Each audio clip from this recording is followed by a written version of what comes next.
Welcome back to the channel. Today's headline: Prince Andrew causes panic at the palace. You could hear Buckingham Palace groan on August 9th after the 2-decade-long saga of the royal family's entanglement with underage sex offender Jeffrey Epstein. A lawsuit had landed directly at its front gate. At 2 p.m, the lawyers of Cairns-based Epstein victim Virginia Giuffre sued Prince Andrew in New York, days before the time limit reprieve of the New York State Child Victims Act of 2018. Landing a punch in the reputation of the prince, she claimed in her court papers that Andrew forced her to engage in sex acts against her will. Not only that, her court papers referred to her as a child, as she was under the age of 18 at the time. Prince Andrew has always strenuously denied the claims. In the long history of the monarchy, this sets a black precedent.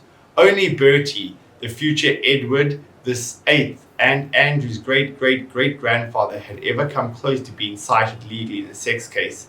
Andrew has always strenuously denied wrongdoing, but courtiers should have known that royalty and criminals do not mix. This is hardly the end of the legal headache the prince is causing for the palace. Rather, it is likely to be the beginning of a long and extended chapter. The prince is already an official part of the broad-reaching Epstein FBI investigation. Both then President Donald Trump and his Attorney General William Barr endorsed a request to the United Kingdom for legal assistance in interviewing the prince. It is the first time a request has been made involving a royal since the War of Independence. The pressure on Boris Johnson's government to yield is mounting. Should the prince refuse to cooperate, he will never be able to enter the US again without risking arrest as a material witness. According to reports, Andrew is considering a person of interest by investigators and is viewed at least as a potential witness. Little known but deeply worrying to the palace, given the ever-increasing outcry about the palace, is the fact that Scotland Yard is reviewing its files on the events of March 2001.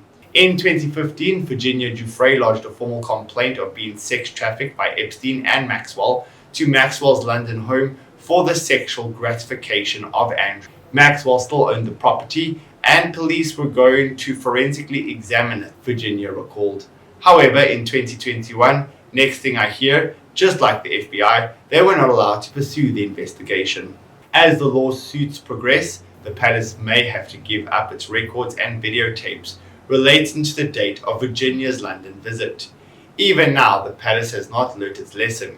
Andrew is still a senior royal with his HRH title intact. One way of dialing down the heat would have been for the prince to retire completely from all royal duties and to hand back his HRH title. The palace should have done so already in 2011 when the prince lost his unpaid position as Britain's trade envoy. Instead, the palace gave him a frontline position alongside Prince Charles. Thank you for watching. Please do like, comment and subscribe for more.